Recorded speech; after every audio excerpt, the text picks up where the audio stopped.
Good afternoon, my Real News Midday TV family. Welcome back to the channel for another news update. And in the news this afternoon, St. Catherine man gets a suspended sentence for causing death of 2-year-old girl in crash. St. Catherine motorist Myron Owens, who pleaded guilty in the circuit court to causing the death of a 2-year-old girl in a vehicular crash, has been sentenced to 3 years imprisonment, suspended for 2 years.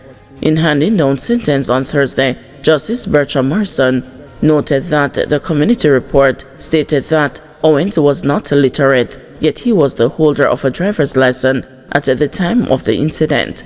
The judge ruled that the license be revoked until Owens is qualified to obtain one. Owens' attorney, Kemoy McAaron, said the defense was pleased that the accused benefited from a non-custodial sentence. The court heard that on July 23, 2022, the accused was driving a motor car when it got out of control and pinned 4 people to a wall. When the vehicle was moved, 2-year-old Crystal Brown was dead.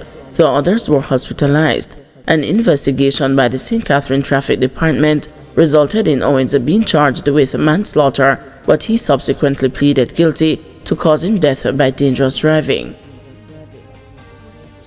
Court of Appeal reinstates JC school uniform lawsuit. The Court of Appeal has reinstated a lawsuit filed by Principal of Jamaica College, Wayne Robinson, against the former president of the school's Older Boys Association, Major Basil Jarrett, a year after it was thrown out by a judge of the Supreme Court. Robinson's lawsuit surrounds the sale of school uniforms at the all-boys institution located in St. Andrew. Robinson has raised the questions about how proceeds from the sale of the uniforms were used under Jarrett's leadership of the association. Jarrett had filed an application to have the lawsuit dismissed, claiming that he was the wrong defendant, that Robinson did not have the locus standi to bring the claim, and that no agency was established between himself and the JC principal. Supreme Court Judge Opal Smith, in a decision handed down in March last year, dismissed the lawsuit, ruling that Robinson had no locus standi or the right to bring an action to court as Jarrett contended. But in a unanimous decision on Thursday, a panel of 3 Court of Appeal judges found that the issue of whether Robinson has standing to bring the lawsuit in his personal capacity should go to the Supreme Court for trial. The judges also ordered that the lawsuit should proceed to a hearing before a judge of the Supreme Court other than Justice Smith. Jarrett, in his reaction to the ruling by the Court of Appeal, said he believes that the court will ultimately reveal the true nature of what he claims is a fabricated lawsuit against him as a punishment for the principled positions he took while serving as the president of JC's Older Boys Association. Mayor calls for urgent drainage overhaul as Spanish Town faces a flooding crisis. As Spanish Town prepares for a major cleanup campaign on Sunday, Mayor Norman Scott is renewing his call for a comprehensive overhaul of the town's drainage system to combat persistent surface flooding. Scott, who has faced ongoing criticism from residents and business owners over the town's inadequate drainage, insisted that a long-term solution is urgently needed. Speaking at a ceremony at the municipal building on Wednesday, where he presented a $500,000 check to the Seventh-day Adventist Church Central Jamaica Conference Youth Ministries for their Operation Save a Youth cleanup campaign, Scott emphasized the need for a larger-scale intervention similar to those in the corporate area. From time to time, you will see that the town is inundated with water, and that is not something the municipality has control over, because the drains are the responsibility of the National Works Agency, he stated. Scott noted that regular maintenance is the only thing preventing even worse flooding. If we weren't cleaning those drains weekly, I can't imagine what would happen.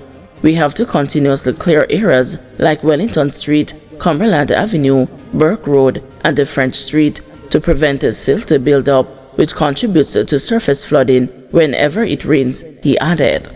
The mayor expressed a disappointment that Prime Minister Dr. Andrew Holness, a Spanish Town native, has not engaged him in discussions about the town's drainage crisis.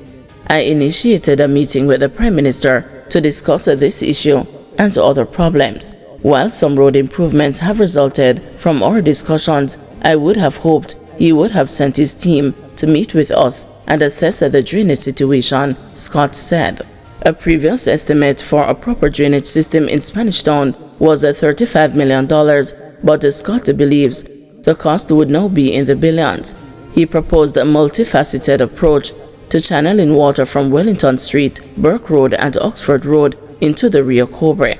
Scott also pointed out that the town gully drain, originally designed to serve all of Spanish Town, is now inadequate.